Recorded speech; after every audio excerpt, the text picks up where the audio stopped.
Super power America को मिला बड़ा झटका। तेल का खेल अमेरिका को पड़ा भारी। सऊदी अरब और यूएई की चाल ने उड़ाई बाइडेन की नींद।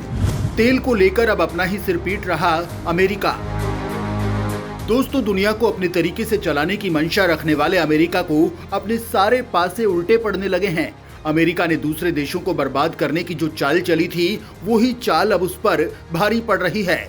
अब अमेरिका की हालत ऐसी हो गई कि उसे अपने ही किए पर सिर पकड़ने पर मजबूर होना पड़ रहा है। उसे समझ नहीं आता कि वो कैसे अपनी चालों से बाहर निकले। दरअसल ये सारा खेल पलटा है तेल ने।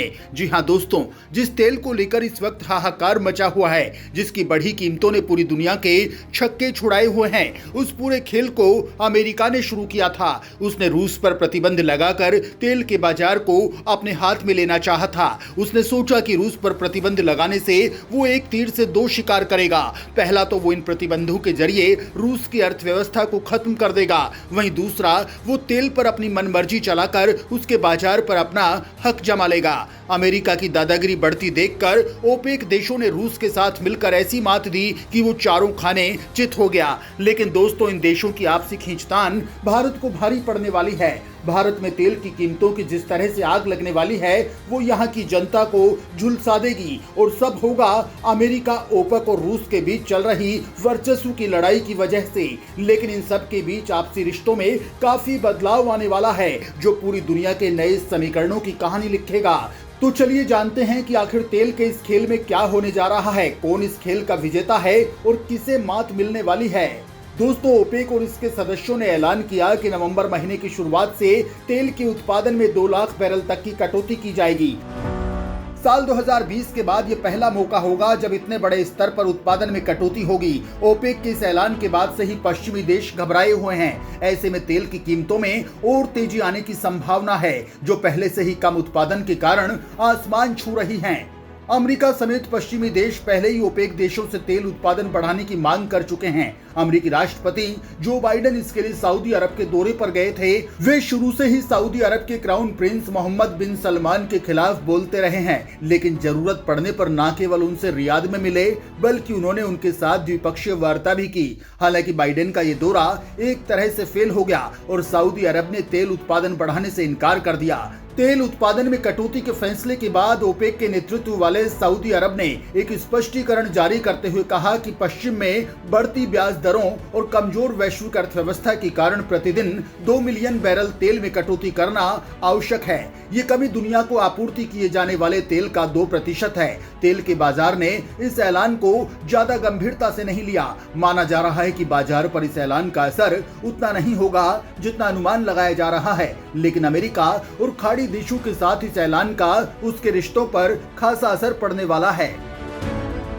ओपेक के कई सदस्य देश ऐसे हैं जो पहले से ही अपने लक्ष्य से कम उत्पादन कर रहे हैं। ओपेक के इस फैसले से बड़ी आर्थिक शक्तियों के बीच ऊर्जा राजनीति को लेकर संदेह की खाई बढ़ती जा रही है। जो मीटिंग पिछले दिनों हुई थी, उसमें ओपेक के कई लीडर्स ने रूस की वकालत की थी। रूस को ही इस ऐलान के पीछे की वजह माना जा रहा है।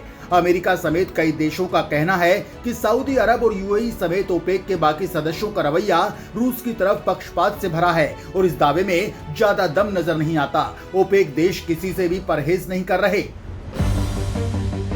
वहीं सऊदी अरब ने रूस की मिलीभगत से तेल की कीमतें बढ़ाने को लेकर हो रही आलोचना को खारिज कर दिया, जो स्वयं ओपेक प्लस समूह का हिस्सा है। उन्होंने कहा कि पैसे के अहंकार के लिए पश्चिमी ओपेक समूह की आलोचना करता है। दोस्तों, आपको बता दें कि कई देश ऐसे हैं जो अमेरिका के अलावा रूस से भी अपने रिश्ते अच्छे चाहते हैं। इसके लिए वो कई ऐसे क्षेत्रों में काम करने को तैयार हैं जो काफी सीमित है। ओपेक देश रूस के साथ व्यापारिक रिश्ते बनाना चाहते हैं, जिसके तहत सीधे तौर पर अमेरिकी प्रतिबंधों का उल्लंघन नहीं होगा, लेकिन इनमें खतरा ज्यादा है। और आने वाले समय में प्रतिबंधों के नए फैसलों के बाद भी अमेरिका ने उम्मीद जताई है कि सुरक्षा संबंध आगे बढ़ेंगे और आर्थिक लक्ष्य पूरे होते रहेंगे। लेकिन ये भी तय है कि ओपेक का कटौती वाला ऐलान अमेरिका के साथ रिश्तों को बिगाड़ेगा। अमेरिका की तरफ से धमकी दी गई है कि प्रस्तावित कटौती के बाद सऊदी अरब और यूएई में तैनात मिसाइल सिस्टम और अमेरिकी सैनिकों को वापस बुलाया जा सकता है। अमेरिका का कहना है कि सऊदी अरब ने रूस का पक्ष लिया है और तेल की कीमतों में इजाफा करने का फैसला किया है। अमेरिकी कांग्रेस के एक सांसद की माने तो अमेरिका को अब सुपर पावर की तरह बर्ताव करना होगा। तेल उत्पाद देशों के संगठन ओपेक के तेल उत्पादन में कटौती के फैसले से अमेरिका में जो बाइडेन प्रशासन बेहद गुस्से में है। खासकर वो सऊदी अरब से नाराज है। उसकी राय है कि इस फैसले का नेतृत्व कर सऊदी अरब ने राष्ट्रपति बाइडेन के संबंध सुधारने की कोशिशों को नजरअंदाज किया है। व्हाइट हाउस ने इस घटना पर अपनी नाराजगी छिपाने की कोशिश नहीं की, बल्कि आरोप लगाया कि ओपेक अब खुलकर रूस के राष्ट्रपति व्लादिमीर पुतिन के साथ खड़ा हो गया। इस बीच अमेरिकी संसद के निचले सदन हाउस ऑफ रिप्रेजेंटेटिव में सत्ताधारी डेमोक्रेटिक पार्टी के सदस्य टॉम मलिनोवस्की ने एक प्रस्ताव पेश किया, जिसमें सऊदी अरब से अमेरिकी सेना को वापस बुलाने का प्रावधान है। उन्होंने एक ट्वीट में कहा कि प्रिंस सलमान को साफ संदेश दिया जाना चाहिए, यदि वे पुतिन के साथ खड़े होना चाहते हैं तो फिर उन्हें पुतिन से अपने लिए सुरक्षा मांगनी चाहिए। दोस्तों, ओपेक के इस फैसले ने राजनीति और भू राजनीति को एक अलग रंग दे दिया। ओपेक ने जो ऐलान किया है उसके बाद यूरोपियन यूनियन और G7 देशों की बाजार में हलचल बढ़ सकती है।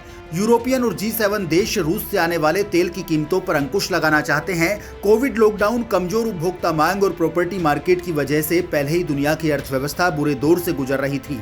ओपेक की कटौती की मांग ने कमजोर अर्थव्यवस्था, खासतौर पर चीन की, उसे लेकर चिंताएं बढ़ा दी। कहा जा रहा है कि साल 2023 के अंत तक ये कटौती जारी रहेगी और ओपेक की तरफ से ये इशारा कर दिया गया है।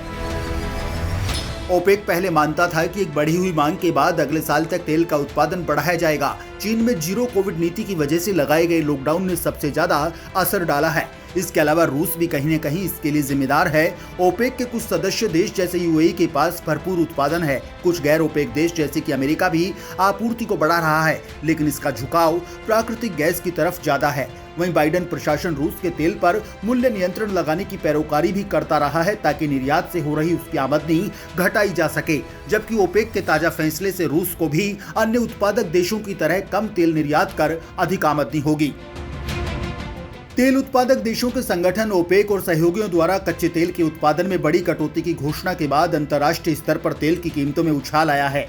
ऐसे में माना जा रहा है कि भारत में पेट्रोल और डीजल की कीमतों में संशोधन अभी और टलेगा। देश में पिछले 6 महीने से वाहन ईंधन की कीमतों में बदलाव नहीं हुआ है, लेकिन ये भारत के लिए बुरी खबर हो सकती है।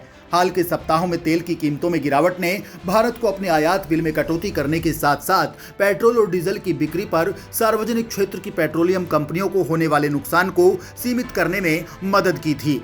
उद्योग के सूत्रों ने कहा कि ओपेक प्लस के निर्णय से पहले डीजल पर घाटा लगभग 30 रुपए प्रति लीटर के शिखर से घटकर लगभग 5 रुपए प्रति लीटर रह गया था, जबकि तेल कंपनियों ने पेट्रोल पर थोड़ा लाभ कमाना शुरू कर दिया था। उन्होंने कहा कि कच्चे तेल की कीमतों में वृद्धि और अमेरिकी डॉलर के मुकाबले रुपए के कमजोर होने से डीजल की बिक्री पर नुकसान और पेट्रोल पर मार्जिन में कमी आएगी।